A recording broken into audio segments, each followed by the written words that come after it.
آخرت کو چھوڑ کر صرف دنیا کو محبوب رکھنا جو ہے یہ غفلت کا باعث ہو جاتا ہے. یعنی جو شخص دنیا میں ہوتے ہوئے آخرت نہیں سوچتا وہ غافل شخص ہے، اور جو صرف دنیا چاہتا ہے اس کو آخرت میں کچھ نہیں ملتا. وما لہ فی الآخرۃ من خلاق. سورۃ الاسراء میں اللہ تعالیٰ فرماتے ہیں من کان یرید العاجلۃ عجلنا لہ فیہا ما نشاء لمن نرید ثم جعلنا لہ جہنم یصلاھا مذموما مدحورا. جو شخص اس جلد ملنے والی دنیا کا ارادہ رکھتا ہے ہم اس کو اس میں جلدی دے دیں گے، جو چاہیں گے، سب کچھ نہیں، جتنا ہم چاہیں گے اور جس کے لیے چاہیں گے، سب کو بھی نہیں دیں گے جو بھی یہ مانگ رہے ہیں. پھر ہم نے اس کے لیے جہنم تیار کر رکھی ہے جس میں وہ داخل ہوگا مذمت کیا ہوا، دھتکارا ہوا. کیوں؟ کیونکہ اس کی ساری کوششوں، طلب تڑپ، محبت کا فوکس صرف دنیا تھی. تو دنیاوی غرض سے اگر کوئی شخص عمل کرتا ہے، نیک عمل بھی چاہے کرے، لیکن دنیا حاصل کرنے کے لیے، تو ایسے شخص کو آخرت میں کچھ حصہ نہیں ملے گا. لیکن اگر کوئی شخص آخرت کو حاصل کرنے کے لیے دنیا کے کام بھی کرتا ہے تو اس کی دنیا میں سے بھی آخرت کو حصہ مل جائے گا. لیکن محض دنیا کی خاطر نیک اعمال کرنے والے آخرت میں خسارے میں ہوں گے. اور اس کے لیے وہ حدیث ہے مشہور، ام سلمہ کہتی ہے میں نے نبی صلی اللہ علیہ وسلم سے کہا، ہشام بن مغیرہ صلہ رحمی کرتا تھا، مہمانوں کی میزبانی کرتا تھا، غلاموں کو آزاد کرتا تھا، کھانا کھلاتا تھا. اگر وہ اسلام کا دور پاتا تو مسلمان بھی ہو جاتا، کیا یہ اعمال اس کو فائدہ دیں گے؟ آپ نے فرمایا نہیں، وہ تو یہ سب کچھ دنیا کے لیے دیتا تھا تاکہ دنیا میں اس کا چرچا ہو، اس کی شہرت ہو، وہ دنیا کی تعریف چاہتا تھا. اس نے ایک دن بھی یہ نہیں کہا رب اغفر لی خطیئتی یوم الدین، اے میرے رب بدلے کے دن میری خطاؤں کو معاف کر دینا. تو ہونا کیا چاہیے، اس طرح کے جتنے بھی ہم کام کریں، چیریٹی کے کام کریں، لوگوں کی خدمت، خیال رکھیں، ساتھ ہی دل میں دعا کرتے رہیں اور دل کا دھیان اس طرف رہے کہ اللہ اس کا صلہ مجھے آخرت میں عطا کرنا اور اس کے بدلے میرے گناہ معاف کر دینا. یعنی صدقہ کرنے کی ایک نیت کیا ہونی چاہیے کہ اللہ اس کے بدلے میرے گناہ معاف ہو جائیں، کیونکہ صدقہ گناہوں کی آگ کو ٹھنڈا کرتا ہے، اللہ تعالیٰ کے غضب کو ٹھنڈا کرتا ہے کہ جو بندے پہ بھڑکتا ہے گناہوں کی وجہ سے. رسول اللہ صلی اللہ علیہ وسلم نے فرمایا اس امت کو عظمت و رفعت، دین و نصرت اور زمین میں اقتدار کی خوشخبری دے دو، یعنی یہ امت بہت اوپر بھی جائے گی. سو جو ان میں سے آخرت کا عمل دنیا کے لیے کرے گا اس کا آخرت میں کوئی حصہ نہیں ہوگا. یعنی تمہیں دنیا ملے گی لیکن ایسا نہ ہو کہ آخرت والے اعمال بھی دنیا کمانے کے لیے کرنے لگو. سورۃ نازعات میں آتا ہے فَأَمَّا مَن طَغَىٰ وَآثَرَ الْحَيَاةَ الدُّنْيَا فَإِنَّ الْجَحِيمَ هِيَ الْمَأْوَىٰ. جس نے سرکشی کی، دنیا کی زندگی کو ترجیح دی تو جہنم اس کا ٹھکانہ ہوگی. دنیا کی طلب انسان کو بعض اوقات گمراہی کے راستے پر لے جاتی ہے، یعنی انسان اللہ کے راستے پر نہیں چل سکتا جب اس کی دنیا کی خواہشات بڑھ جاتی ہیں. اور بعض اوقات وہ دنیا سے ایسی محبت کرنے لگتا ہے کہ آخرت کے بارے میں کوئی ذکر بھی کر دے تو اس کو برا لگتا ہے کہ آپ ہر وقت موت کی باتیں کرتے ہیں، جنت کی باتیں کرتے ہیں، جہنم کی باتیں کرتے ہیں. تو محض دنیا طلب کرنے سے آخرت کا نقصان ہو جاتا ہے، دل ٹیڑھے ہونے لگتے ہیں، نیت خراب ہونے لگتی ہے نا انسان کی. اور پھر جو لوگ دنیا سے محبت کرتے ہیں وہ بزدل ہو جاتے ہیں، ان کو موت سے ڈر لگنے لگتا ہے. چھوٹی چھوٹی پریشانی، چھوٹے چھوٹے حادثے ان کو خوف زدہ کر دیتے ہیں. یعنی چھوٹا سا بھی کوئی نقصان ہوتا ہے تو ان کے اوپر پہاڑ بن کے گرتا ہے، کیونکہ ان کو کیا ڈر لگ جاتا ہے کہ ہماری دنیا بگڑنے لگی ہے. لیکن جس شخص کو آخرت کا غم لگ جاتا ہے نا، دنیا میں اس کا کوئی بڑے سے بڑا بھی نقصان ہو تو وہ کیا سوچتا ہے، دنیا ہی تو ہے، حقیر متاع ہی تو ہے، اگر اس پہ صبر کے بدلے اللہ اس سے آخرت میں بہتر دے دے تو میں اسٹل خسارے میں نہیں ہوں، میرا کچھ بھی نہیں گیا. اولاد کا نقصان ہو، جان مال، کسی بھی چیز کا، ہر چیز میں مومن کیا کہتا ہے، انا للہ و انا الیہ راجعون. یہ چیز گئی ہے، ہم بھی اللہ کے ہیں، ہمیں بھی چلے جانا ہے. تو وہ اس کا غم لگا کر نہیں بیٹھ جاتا، وہ غم پالنے نہیں لگ جاتا، وہ پھر بھی اٹھتا ہے اور کچھ کرتا ہے کیونکہ اس نے بھی آگے جانا ہے. صرف جانے والوں کے غم میں روتے رہنا ہی عقل مندی نہیں، کیونکہ ہم نے بھی جانا ہے. وہ چلے گئے اپنا کما کے، ہمیں بھی کچھ کمانا ہے. تو اس وقت کو ادھر ادھر ضائع نہیں کرنا. پھر اسی طرح یہ ہے کہ دنیا کی حقیر چیزوں کے بندے نہیں بننا چاہیے. رسول اللہ صلی اللہ علیہ وسلم نے فرمایا ہلاک ہوا درہم کا بندہ، ہلاک ہوا دینار کا بندہ، ہلاک ہوا منقش چادر کا بندہ، یعنی زیب و زینت والے کپڑے کا شوق. اگر اسے مل جائے تو راضی، نہ ملے تو ناراض، اللہ سے بھی ناراض، بندوں سے بھی ناراض. یہ ہیں مال کے بندے. اللہ کرے یہ ہلاک ہو جائے، سر نگوں ہو کر گر پڑے، اگر اسے کانٹا چبھے تو کوئی نہ نکالے۔ نبی صلی اللہ علیہ وسلم نے ایسے بندے کے لیے بد دعا کی۔ ابن عباس کہتے ہیں اللہ نے دنیا کو 3 حصوں میں تقسیم کیا ہے، ایک حصہ مومن کے لیے، ایک حصہ منافق کے لیے اور ایک حصہ کافر کے لیے۔ وہ کہتے ہیں مومن آخرت کے لیے زیادہ راہ لیتا ہے، یعنی مومن جتنی دنیا اس کے پاس زیادہ آتی ہے اتنی وہ آخرت بنا لیتا ہے۔ منافق اس دنیا سے دنیا کی زینت اختیار کرتا ہے، یعنی منافق کے پاس جب مال و دولت آتا ہے تو وہ کیا سوچنے لگتا ہے، اور زیادہ گھر کی ڈیکوریشن کیسے کر لوں، اور زیادہ لباس مہنگا کیسے خریدوں، یعنی وہ اپنے مال کا ایک بڑا حصہ صرف دنیا کی زیب و زینت میں ہی لگاتا چلا جاتا ہے۔ اور کافر خوب عیش کرتا ہے، یعنی بس دنیا اس کے لیے عیش و عشرت کا مقام ہے، دنیا اس لیے کماتا ہے تاکہ دنیا میں عیش کر سکے۔ اور آپ اپنے آگے پیچھے دائیں بائیں ہر طرف دیکھتے ہیں کہ لوگ بہت سا کام، بہت سی محنت کیوں کرتے ہیں؟ تاکہ ایک لگژوریس لائف گزار سکیں۔ لگژوریس لائف ایک ہوتی ہے ضرورت کی زندگی، کہ اللہ تعالیٰ مشکل سے بچا کے آسانی والی زندگی دے تاکہ انسان اپنی عبادت، اپنے کام، اپنے سارا کچھ اچھے سے کر سکے۔ اور ایک ہے عیش و عشرت والی زندگی، کہ زیادہ کام ہو تاکہ زیادہ عیش و عشرت ہو۔ اور یہی وجہ ہے کہ آپ دیکھیں کہ ایسے لوگوں کا جو آخرت سے غافل ہو کر جیتے ہیں، ان کے مال کا بڑا حصہ کہاں جاتا ہے؟ سوچئے کہاں جاتا ہے؟ انٹرٹینمنٹ، یعنی کھانا صرف ضرورت کا کھانا نہیں، بلکہ کھانے میں ایسی چیزوں کا انتخاب جو صرف ایک زبان کا ٹیسٹ ہو یا ایک انٹرٹین کرتی ہوں۔ پھر اس کے بعد اوقات اگر فارغ ہیں تو وہ کس کام میں جاتے ہیں؟ ویکیشنز، اور ویکیشنز میں بھی ایسی جگہوں کا انتخاب جہاں نہ انسان اپنی نگاہوں کی حفاظت کر سکے اور نہ ہی اپنے دین کی حفاظت کر سکے، اور پھر اسی طرح لباس اور باقی چیزیں۔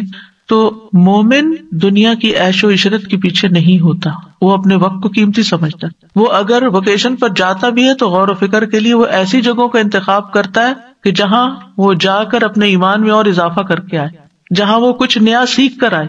یعنی مومن کے لیے کہیں ویکیشن پہ جانا منع نہیں ہے، بلکہ کہا گیا سیرو فی الارض، زمین میں چلو پھرو، دیکھو کیسے ہوا پچھلی قوموں کے مجرموں کا انجام، چلو پھرو، اللہ کی نشانیوں پر غور کرو۔ ایسی ویکیشن منع نہیں ہے، کیونکہ اس میں ہم کس کے لیے حصہ لے رہے ہیں؟ آخرت کے لیے حصہ لے۔ لیکن اگر صرف عیش و عشرت، جیسے وہ لوگ جن کے دل اللہ کے خوف سے خالی ہوتے ہیں، وہ ایسی جگہوں پر زنا اور شراب اور ہر طرح کے حرام کام کرنے کے لیے ان کو کھلی چھٹی ملتی ہے، تو اس چیز کی پوچھ ہوگی، اس پہ پکڑ ہے۔ اور ایک اور بہت سوچنے کی بات، وہ کیا؟ مالک بن دینار کہتے ہیں آپ دنیا کے لیے جتنا غم کریں گے اسی حساب سے آپ کے دل سے آخرت کی فکر نکل جائے گی، کیونکہ ایک دل ہے نا، آپ نے اس میں کیا بھرنا ہے۔ اگر دنیا کا غم بھر لینا ہے تو آخرت کا غم نکل جائے گا۔ جتنا جتنا دنیا کا غم بھرے جا رہے ہیں، آخرت کا غم نکلے جا رہا ہے۔ اور اگر آپ آخرت کا غم لگا لیں گے تو دنیا کا غم نکلنا شروع ہو جائے گا۔ دنیا کے غموں سے نبٹنے کا یہی طریقہ ہے، ورنہ یہ دنیا اپنے ہر اچھے برے طریقے سے آپ کو غمگین ہی کرتی۔ بہت ساری نعمتیں مل جائیں وہ بھی غمگین کر دیتی ہیں کہ یہ پرانی ہو جائیں گی، یہ ختم ہو جائیں گی۔ ان چیزوں کا ملنا بھی غم۔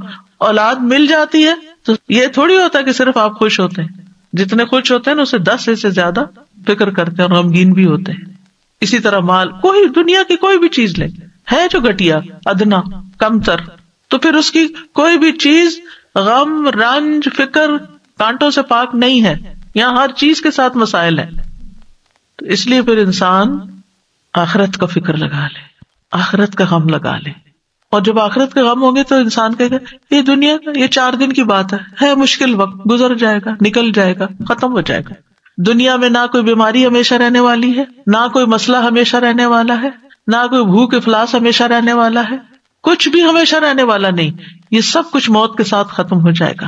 لیکن موت کے بعد کوئی مسئلہ پیش آ گیا تو آپ اکیلے ہیں بھگتنے کے لیے، وہاں کوئی ساتھ نہیں، اور وہ ختم بھی نہیں ہونے والا۔ وہ پھنس گئے مصیبت میں۔ ایک جنازہ جا رہا تھا تو آپ نے فرمایا مستریح و مستراح، مستریح یا راحت پانے والا، مستراح جس سے راحت پائی جائے۔ مستریح مومن ہوتا ہے جو دنیا کے غموں، فکروں، پریشانیوں، تکلیفوں، بیماریوں، ہر چیز سے نجات پا کر اللہ کی رحمت میں ڈھانپا جاتا ہے۔ آگے اس کے لیے فرشتے استقبال کرنے والے، نورانی شکلوں والے، اس کی جان نکالنے والے، اس کو روح و ریحان ان کی خوشخبری دینے والے۔ قبر اس کے لیے بہت وسیع باغ کی طرح، اور اس کے لیے آرام اور راحت اور نعیم، اور پھر رب کی رضا کی خوشخبری جنت کو دکھا دیا جائے گا۔ مستریح دنیا میں نہیں جانا واپس، غموں کا گھر، وہ دنیا میں رہنے کو پسند ہی نہیں کرے گا، ہاں سوائے ایک کے جو شہید ہو کر آئے، وہ کہ ایک دفعہ بھیجے وہی لذت پا کر آؤ اللہ کی راہ میں جان دینے کی جو پہلے پائی تھی۔ باقی وہاں جس کو اچھا استقبال مل گیا بس اس کی تو عیش ہو گئی، اب عیش ہی عیش ہے۔ پھر قیامت کے دن اٹھے گا، وہاں راحت ہے، اللہ تعالیٰ سے ملاقات انتہائی خوشگوار ہے، اور پھر اس کے بعد حساب کتاب، میزان پہ حوض کوثر پر نبی صلی اللہ علیہ وسلم سے ملاقات ہے، پل صراط میں آنکھ چپکتے گزر گئے، پھر آگے جنتیں، راحتیں، نعمتیں، اللہ کا دیدار، کیا کچھ ہے مومن کے لیے۔ مستریح، اور دوسرا ہے مستراح۔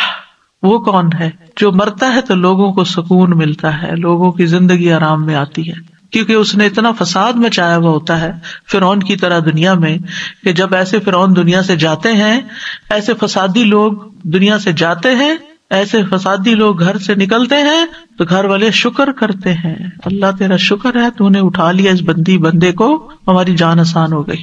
ایسے نہ بنے کہ لوگ آپ کے مرنے کی دعائیں کرنے لگے، لوگوں کے فائدے کے بنے، لوگوں کے کام کے بنے۔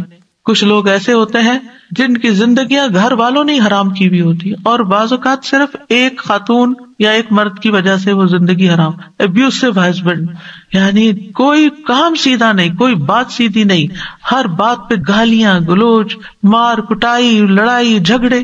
آپ یقین کریں اس وقت روزے سے ہوں، یعنی شاید ہی کوئی دن یا پھر شاید ہی کوئی ویک ایسا جاتا ہے کہ جس میں اس قسم کی باتیں نہ سننے کو ملے، کہ جس میں خواتین اپنے ہسبینڈز کی برائیاں اور ان کی تکلیفیں، یا ساس کی برائیاں، یا کسی اور کی، یعنی لوگوں نے لوگوں کو ہی دکھی اور پریشان کر کے رکھا ہوا ہے، لوگوں نے لوگوں کی زندگیاں حرام کی ہوئی ہیں، گھر میں لڑائیاں، بچوں کی طرف سے پریشانیاں، لگتا ہے کہ کوئی گھر خالی نہیں ہے اس سے۔ لوگوں کو آخرت بھول گئی ہے، اسی لیے وہ اپنی زبان سے دوسروں کو تکلیف دیتے، اسی لیے وہ دوسروں کے اوپر ظلم ڈالتے، اسی لیے بدتمیزی اور بد اخلاقی کرتے کہ کوئی ان کو پوچھنے والا نہیں ہے۔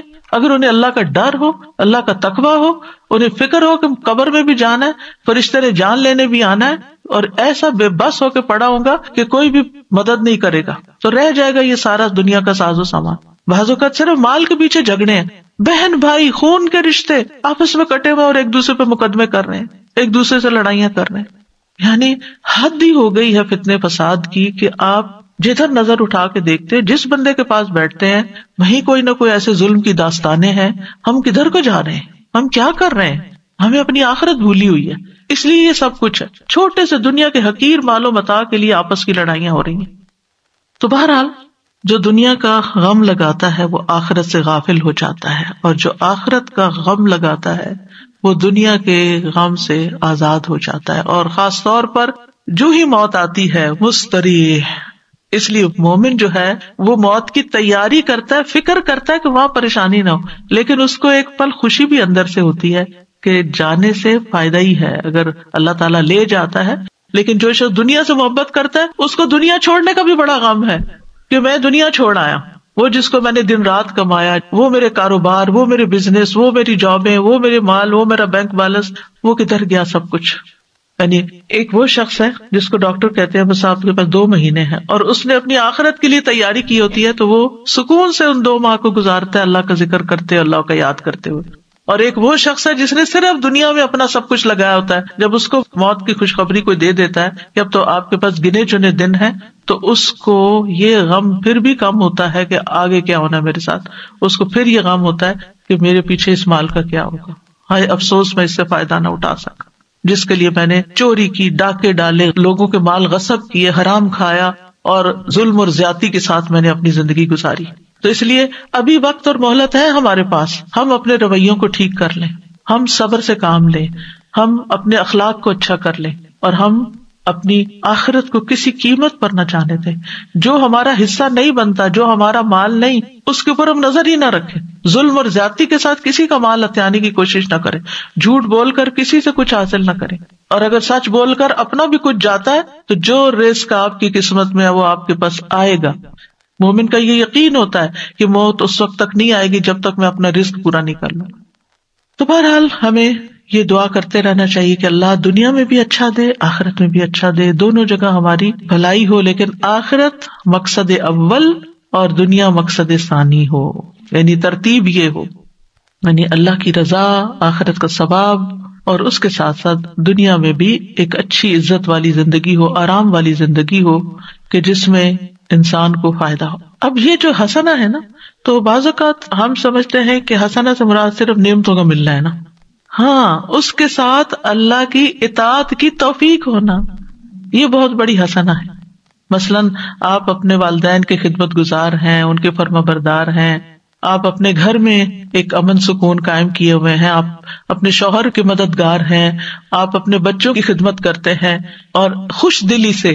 یاد رکھیں یہ کام سب کو کرنے پڑتے ہیں کسی نہ کسی درجے میں، تھوڑا یا زیادہ، لیکن ایک وہ ہے جو خوشی سے کرتا ہے، اجر کی نیت سے کرتا ہے، اور ایک وہ ہے جو مارے بندے کرتا ہے اور کر کے ضائع کرتا ہے. کام کر کے تھک گئے، 4 سنائی اس کو، 4 سنائی اس کو، سب ضائع، کوئی فائدہ نہ ہوا. تو یہ حسنہ کیا ہے کہ آپ کو اخلاق حسنہ نصیب ہو. جب ہم مانگتے ہیں ربنا آتنا فی الدنیا حسنہ، ساری بھلائی اچھا اخلاق دے اللہ، تاکہ ہم تھکے بھی تو تیری خاطر صبر کریں، ہمیں کوئی تکلیف پہنچے تو تیری خاطر صبر کریں، فوراً چنک کے جواب نہ دیں. بعض لوگ ہوتے ہیں اتنی سی بات برداشت نہیں کرتے، ذرا سی بات برداشت نہیں کرتے، کسی نے ذرا سا کچھ کہہ دیا فوراً پلٹ کے جواب، اور ایسا جواب کے پہلے سے بھی زیادہ دوسرے کا دل جلا دیا. تو ان عادتوں پر بھی قابو پانے کی ضرورت ہے. آپ دیکھیے ماچس کی جو تیلی ہوتی ہے وہ کتنی چھوٹی سی ہوتی ہے لیکن کتنے بڑے بڑے فساد کر جاتی ہے. بعض اوقات انسان کے منہ سے نکلی ہوئی چھوٹی سی بات ہوتی ہے لیکن ایسی آگ لگاتی ہے دوسروں کو کہ ہر چیز ہی جل کے رہ جاتی ہے، گھر برباد ہو جاتے ہیں، طلاقیں ہو جاتی ہیں، گھر ٹوٹ جاتے ہیں ایسی ہی چھوٹی سی تیلی لگانے سے. تو اگر اللہ نے آپ کو بولنے کی طاقت دی ہے تو اس کو صحیح سے استعمال کریں. اور پھر آپ دیکھیے کہ جب انسان اپنی آخرت کی فکر کرتا ہے نا تو اس کی دنیا خود ہی سنورنے لگتی ہے. جو اللہ کی رضا چاہتا ہے پھر اس کے حالات درست ہونے لگتے ہیں، کیونکہ وہ اللہ کے لیے صبر کر لے گا، وہ اللہ کے لیے کسی کی مدد کر دے گا، وہ اللہ کے لیے ہر کام کرنے کو تیار ہو جائے گا. اور جو خیر بانٹتا ہے خیر پلٹ پلٹ کے اس کی طرف آتی ہے. تو آپ دیکھیے کہ اگر انسان اللہ کی رضا کے لیے اور آخرت کی کامیابی کے لیے مثلا دنیا میں عبادت کرتا ہے، استغفار کرتا ہے کہ اس کے گناہ معاف ہو جائیں، تو اس کے بدلے میں دنیا میں بھی بھلائی ملے گی، دنیا کا رزق بھی ملے گا، اولاد بھی ملے گی اور باقی چیزیں بھی پائے گا. اور اگر کوئی دین کو چھوڑ کر صرف دنیاوی مادی نعمتوں کو دنیا سمجھتا ہے تو وہ ساری چیزیں حسنہ میں نہیں آتی. یعنی پھر وہ ملی آپ کو تو آپ کے لیے شر بھی ہو سکتی، الا یہ کہ وہ خیر کے کاموں میں لگے. یعنی مثلاً اگر آپ صرف استغفار کرتے ہیں دنیا حاصل کرنے کے لیے اور آخرت کا کوئی ارادہ نہیں، تو ہو سکتا ہے کچھ دنیا مل جائے آپ کو کہ آپ کے گناہ معاف ہو، دنیا مل گئی، لیکن آگے والی چیز کہاں گئی؟ تو چاہے استغفار کرنے والے کوئی بھی کام کرنے والے ہوں تو لازماً اس کے نتائج کو ضرور دیکھیں جو اللہ تعالیٰ نے ہمیں بتائے ہیں. بہرحال کہنے کا مطلب یہ ہے کہ جب دنیا کی بھلائیاں مانگیں تو دنیاوی اغراض غالب نہیں ہونے چاہیے. امام غزالی کہتے ہیں اگر انسان کی نیت میں دنیاوی مقصد غالب ہے یعنی کسی بھی کام کے لیے تو اس کا کوئی اجر نہیں ہوگا آخرت میں، اور اگر دینی مقصد غالب ہے تو اسی حساب سے اس کو اجر ملے گا جتنی نیت تھی اس کی اللہ سے پانے کی. یعنی عبادات میں جیسے روزہ ہے تو صرف اس لیے نہیں رکھے کہ صحت اچھی ہو جائے گی روزے رکھ لیتے ہیں، نماز ہے اس لیے نہیں کہ اچھا 2 تراویح کھڑے ہو کے پڑھتی ہوں تو زیادہ کیلوریز برن ہوں گی، یہ نہیں دل میں ہونا چاہیے. اگر خیال آ بھی گیا تو فوراً جھٹکے اور کہ نہیں قوموا للہ قانتین. تو اگر اللہ کی عبادت اور اطاعت میں اللہ کی رضا حاصل کرنے کا غلبہ ہے، یعنی وہ اجر پانے کا زیادہ ہے تو ہی اجر ملے گا، ورنہ ظاہر. مثلاً حجاج کے لیے اجازت ہے کہ وہاں پر بزنس بھی کر لیں، لیس علیکم جناح ان تبتغوا فضلا من ربکم. حج کے لیے جا رہے ہو اگر کچھ خرید و فروخت کرنی ہے تو کر سکتے ہو، ایسا منع نہیں ہے. یعنی بعض لوگ بازار جانے کو انتہائی کنڈیم کرتے ہیں، ایسا نہیں ہے. آپ جا سکتے ہیں، آپ میں ہمت ہے تو آپ جائیں، آپ کو وقت ملا تو آپ جائیں. آپ اگر کچھ خریدتے ہیں، کچھ یہاں سے لے جاتے ہیں سیل کرنے کے لیے، سیل کر کے کچھ نفع کما کے اس سے کچھ اپنے خرچ پورے کرتے، کوئی منع نہیں. لیکن اگر آپ جاتے ہی صرف اس نیت کے لیے ہیں، آپ کہتے ہیں مجھے اپنا بزنس کرنا اور میں حج بھی کر لوں گا، تو یہ نہیں ہونا چاہیے. ٹھیک ہے نا؟ یعنی عبادت کے جو دنیاوی فائدے ہیں وہ ہمارا مقصد اول نہیں ہونا چاہیے، وہ مقصد ثانی ہونا چاہیے. ایمان والوں کے لیے تو ہر عمل کے نتیجے میں دنیا اور آخرت دونوں کی خیر آتی ہے. ایمان والوں کو یہ فائدہ نصیب ہوتا ہے. وَقِيلَ لِلَّذِينَ اتَّقَوْا مَاذَا أَنزَلَ رَبُّكُمْ قَالُوا خَيْرًا لِلَّذِينَ أَحْسَنُوا فِي هَذِهِ الدُّنْيَا حَسَنَةٌ لِلَّذِينَ أَحْسَنُوا فِي هَذِهِ الدُّنْيَا حَسَنَةٌ وَلَدَارُ الْآخِرَةِ خَيْرٌ وَلَنِعْمَ دَارُ الْمُتَّقِينَ. جنہوں نے تقوی اختیار کیا ان سے کہا گیا تمہارے رب نے کیا نازل فرمایا؟ تو انہوں نے کہا بہترین بات ان لوگوں کے لیے جنہوں نے بھلائی کی، اس دنیا میں بڑی بھلائی ہے اور آخرت کا گھر تو بہت بہتر ہے، اور یقیناً تقوی والوں کے لیے اچھا گھر ہے، یعنی آخرت کا گھر. اللہ کے دوستوں کے لیے دنیا اور آخرت دونوں کی خوشخبریاں ہوتی ہیں.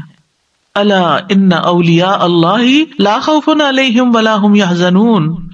سنو، اللہ کے دوستوں کو نہ کچھ خوف ہوگا نہ غمگین ہوں گے. کون ہے اللہ کے دوست؟ الذین آمنوا وکانوا یتقون، وہ جو ایمان لائے اور وہ تقوی اختیار کرتے ہیں. لہم البشری فی الحیاۃ الدنیا، ان کے لیے دنیا کی زندگی میں بھی خوشخبری ہے. وفی الآخرہ، آخرت میں بھی خوشخبریاں ہیں. لا تبدیل لکلمات اللہ، اللہ کی باتیں نہیں بدلتی، اللہ کی باتیں بالکل سچی ہیں. ذالک ھو الفوز العظیم، یہ ہے عظیم الشان کامیابی، یہ سب سے بڑی کامیابی، اور یہ مومن کو ہی ملتی ہے، کیونکہ مومن کے لیے دنیا کی نعمتیں حرام تھوڑی ہیں. قل من حرم زینۃ اللہ التی اخرج لعبادہ والطیبات من الرزق قل ہی للذین آمنوا فی الحیاۃ الدنیا خالصۃ یوم القیامہ. کہہ دیجیے اللہ کی وہ زینت جو اس نے اپنے بندوں کے لیے پیدا کی اور رزق میں سے پاکیزہ چیزیں کس نے حرام کی. کہہ دیجیے یہ چیزیں دنیا کی زندگی میں ان لوگوں کے لیے جو ایمان لائے، اور قیامت کے دن بھی خالصتاً ان کے لیے ہوں گی. اور پھر آپ دیکھیں کہ جب یہ دونوں دعائیں آپ مانگتے ہیں تو اللہ تعالیٰ دونوں ہی قبول کرتا ہے. جابر کہتے ہیں رضی اللہ عنہ، میں نے نبی صلی اللہ علیہ وسلم سے سنا، آپ فرماتے تھے رات میں ایک گھڑی ایسی ہے جو مسلمان بندہ اس کو پا لیتا ہے، اس میں وہ دنیا اور آخرت کی کسی بھی خیر کا سوال کرتا ہے، اللہ تعالیٰ وہ بھلائی اس کو ضرور عطا کر دیتا ہے. اس لیے رات کو جب سائڈ بدلے کچھ نہ کچھ مانگ لیا کریں، کیا پتہ یہی وہ گھڑی ہو. تہجد کے لیے اٹھیں پھر دعائیں مانگیں، یعنی اللہ سے اچھی امید رکھ کر دنیا اور آخرت دونوں ہی.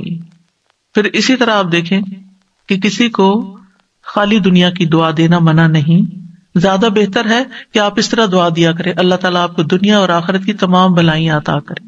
اور یہ اسی دعا کا ترجمہ ہے بیسیکلی. ٹھیک ہے، لیکن جب آپ دنیا کی بھی بھلائی کی کسی کو دعا دینا تو اس سے مقصد یہی ہو کہ یہ نعمتیں اس کو جو ملے اس سے ہی اپنی آخرت کما لے. یہ ٹولز ہیں آخرت کے لیے. حضرت انس کہتے ہیں نبی صلی اللہ علیہ وسلم ہمارے ہاں تشریف لائے، وہاں میری والدہ اور میری خالہ ام حرام کے سوا کوئی نہیں تھا، یعنی 2 مرد 2 عورتیں، نبی صلی اللہ علیہ وسلم اور حضرت انس اور 2 عورتیں یعنی امی اور خالہ. آپ نے فرمایا کھڑے ہو جاؤ میں تمہیں نماز پڑھاؤں. فرض نماز کے وقت کے علاوہ کی نماز تھی، یہ نفل نماز سے، تو آپ نے جماعت سے نماز پڑھائی ہوگی جیسے آج کل ہم تراویح پڑھتے ہیں، اور کچھ لوگ جماعت مسجد میں پڑھ کے آ جاتے ہیں گھر اور پھر گھر تراویح پڑھ لیتے ہیں، ایسا بھی کیا جا سکتا ہے. پھر آپ صلی اللہ علیہ وسلم نے ہمارے سب گھر والوں کے لیے دنیا اور آخرت کی تمام بھلائیوں کی دعا کی. یہ آپ کی سنت، آپ کا طریقہ ہے نا. کسی کے گھر جائیں تو اس گھر میں آپ اس طرح نماز بھی پڑھ سکتے ہیں اور گھر والوں کو دعا بھی دے سکتے ہیں. اس کے بعد میری ماں کہنے لگی اللہ کے رسول صلی اللہ علیہ وسلم یہ آپ کا چھوٹا سا خدمت گزار ہے، اس کے لیے خصوصی دعا کریں، یعنی حضرت انس. تو آپ نے میرے لیے ہر بھلائی کی دعا کی. میرے لیے آپ نے جو دعا کی اس کے آخر میں یہ تھا اللہم اکثر مالہ و ولدہ و بارک لہ فیہ، اے اللہ اس کا مال اور اس کی اولاد زیادہ کر اور اس کے لیے ان میں برکت ڈال دے. یعنی صرف دنیا کی یہ 2-3 چیزیں مانگی. تو یہ دعا دینے کا طریقہ بھی آنا چاہیے، یعنی دوسروں کو ہم سب سے بہترین تحفہ جو دے سکتے ہیں وہ دعا کا تحفہ ہے، اور دل سے دینی چاہیے، صرف تکلفاً اور رسماً نہیں ہونی چاہیے. اور پھر یہ کہ دنیا اور آخرت کی ہر بھلائی کی دعا کرنی چاہیے، اور اس کے علاوہ کوئی خاص دعا آپ کسی کو دینا چاہے تو وہ بھی دے سکتے ہیں. اب دنیا کی بھلائی میں کیا کیا چیزیں شامل ہیں خاص طور پر، یعنی پہلے کچھ اس کا ذکر تو ہو چکا ہے اجمالی طور پر، لیکن اب ٹو دا پوائنٹ چند باتیں کروں گی. سب سے پہلے یہ کہ سب سے بڑی دولت اور نعمت دنیا میں اسلام ہے، دین ہے. الحمدللہ اللہ نے ہمیں یہ دولت عطا کی ہے، ہمیں مسلمان پیدا کیا، ہمیں دین دیا. اس کے لیے ہمیں اللہ سے دعا کرنی چاہیے کہ اللہ ہمیں دین کا نفعمند علم عطا فرمائے. یہ سب سے بڑی دولت ہے. ایمان کے بعد جو دولت مانگنی چاہیے وہ رب زدنی علما ہے.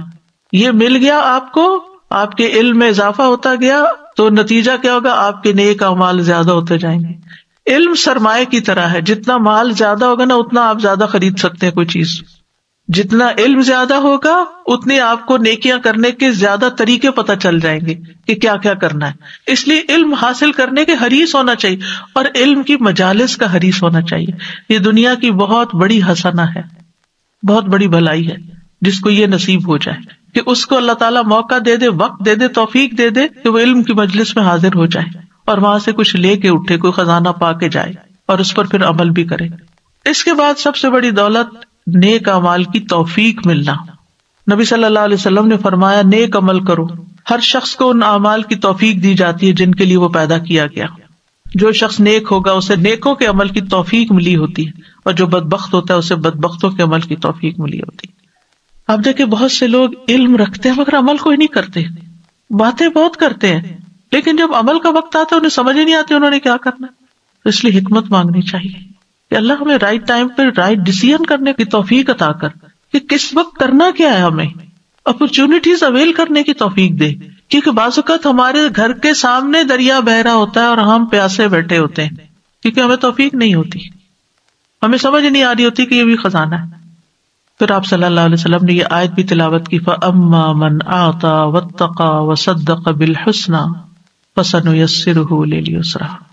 پھر یہ ہے کہ انسان اچھے علم پر عمل کے ساتھ ساتھ توفیق مانگنے کے ساتھ ساتھ ہر کام میں اللہ کی مرضی کو تلاش کرے، اس کے مطابق زندگی بسر کرے.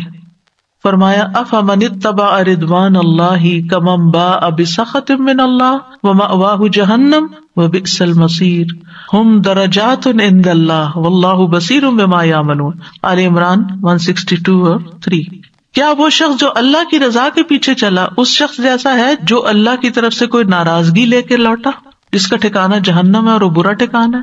یہ لوگ اللہ کے نزدیک مختلف درجات میں ہیں اور اللہ خوب دیکھنے والا ہے جو وہ کر رہے ہیں. پھر نعمتوں کو صحیح استعمال کرنے کی توفیق مانگنا کہ اللہ جو تو نے دیا ہے اس کو مجھے اچھی طرح برتنا بھی نصیب فرما. کیونکہ کچھ لوگوں کے پاس بہت کچھ ہوتا ہے انہیں سمجھ ہی نہیں آتی وہ کہاں خرچ کریں، وہ ادھر ادھر پھینکتے رہتے ہیں، فضول چیزوں پہ خرچ کرتے رہتے ہیں، گھر میں بیکار کی چیزیں خرید کر لے آتے ہیں جسے کوئی استعمال نہیں کرتا، ردی کی ٹوکری میں جاتی ہیں یا ایسی جگہ پر جہاں کوئی بھی ان کا خریدار نہیں ہوتا. مطلب کیا ہے؟ مطلب یہ کہ پھر سمجھ نہیں ہے نا، عقل نہیں ہے. تو نعمتوں کو صحیح استعمال کرنے کی توفیق ملنا بھی حسنہ ہے. تندرستی، وقت کا صحیح استعمال، لمحے کا صحیح استعمال. صرف ٹک ٹاک پر ہی نہیں بیٹھے رہیں کہ ایک کے بعد ایک چیز دیکھتے رہیں، انجوائے کرتے رہیں. صرف سیاست کے اوپر ہی باتیں نہ کرتے رہیں. افسوس یہ کہ آج کل اچھے بھلے عقل مند مسلمان جو قرآن پڑھے ہوئے ہیں، دین جانتے ہیں، وہ رمضان کی رحمتوں اور برکتوں سے فائدہ اٹھانے کی بجائے اپنی شخصیت پرستی میں مبتلا ہو کر اپنی شخصیتوں کے ترانے پڑھ رہے ہیں یا مخالفوں پر سچے جھوٹے الزام لگا رہے ہیں. کیا کما رہے ہیں؟ سوچو کیا کما رہے ہو؟ آپ کی ان باتوں سے کیا آپ کی تقدیر بدل جائے گی؟ کیا بنے گا آپ کا؟ کس قدر خسارے میں ہیں ہم.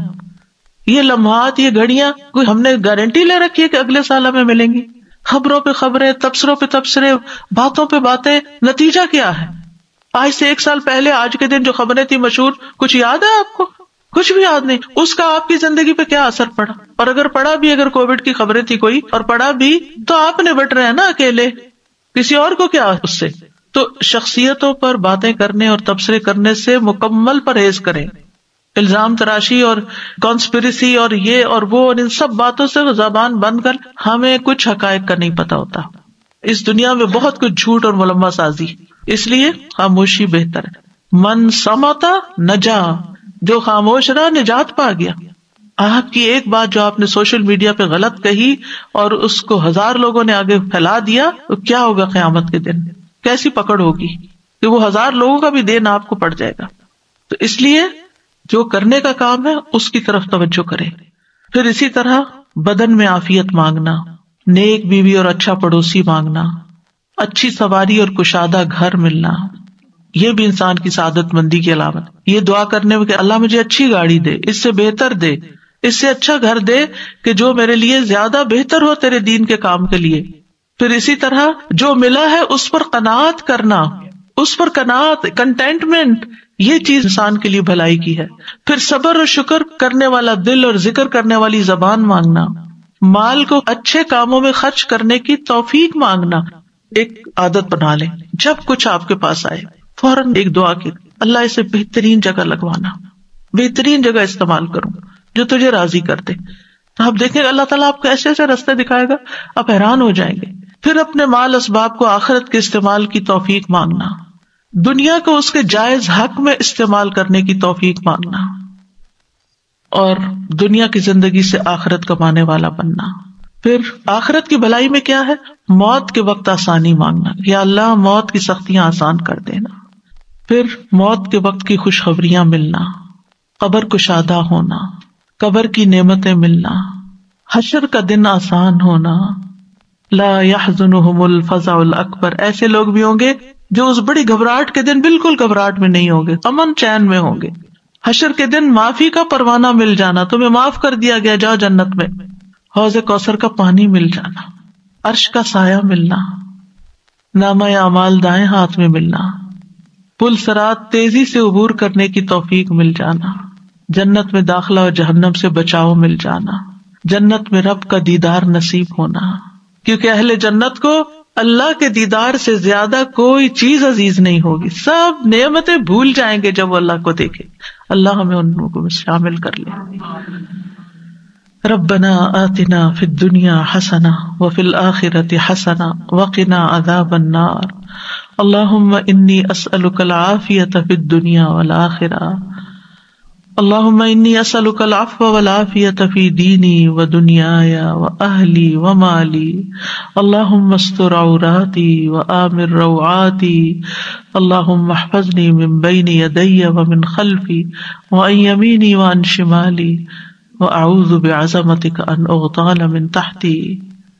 اللهم اغفر لنا وارحمنا وارزقنا۔ اللهم إنا نعوذ بك من ضيق الدنيا وضيق يوم القيامة۔ اللهم إنا نعوذ بك من الكسل والهرم وسوء الكبر وفتنة الدنيا وعذاب القبر۔ اللهم أصلح لي ديني الذي هو عصمة أمري، وأصلح لي دنياي التي فيها معاشي، وأصلح لي آخرتي التي فيها معادي، واجعل الحياة زيادة لي في كل خير، واجعل الموت راحة لي من كل شر۔ اللهم إني أسألك خير المسألة وخير الدعاء وخير النجاح وخير العمل وخير الثواب وخير الحياة وخير الممات، وثبتني وثقل موازيني وحقق ایمانی وارفع درجاتی وتقبل صلاتي واغفر خطیئتی واسألک الدرجات العلی فی الجنہ۔ اللہم انی اسألک فواتح الخیر وخواتمہ وجوامعہ واولہ وآخرہ وظاہرہ وباطنہ والدرجات العلی من الجنہ، آمین۔ اللہم انی اسألک خیر ما آتی وخیر ما افعل وخیر ما اعمل وخیر ما بطن وخیر ما ظہر والدرجات العلی من الجنة، آمین۔ اللہم انی اسألک ان ترفع ذکری وتضع وزری وتصلح امری وتطہر قلبی وتحسن فرجی وتنبر قلبی وتغفر لی ذنبی واسألک الدرجات العلی من الجنہ، آمین۔ اللہم انی اسألک ان تبارک فی نفسی وفی سمعی وفی بصری وفی روحی وفی خلقی وفی خلقی وفی اہلی وفی محیای وفی مماتی وفی عملی فتقبل حسناتي وأسألك الدرجات العلى من الجنة آمين. ربنا تقبل منا إنك أنت السميع العليم وتب علينا إنك أنت التواب الرحيم. وصلى الله تعالى على خير خلقه محمد وعلى آله وأصحابه وأهل بيته أجمعين برحمتك يا أرحم الراحمين. وآخر دعوانا ان الحمد للہ رب العالمین. سبحانک اللہم وبحمدک اشہد ان لا الہ الا انت استغفرک واتوب الیک. السلام علیکم ورحمۃ اللہ وبرکاتہ.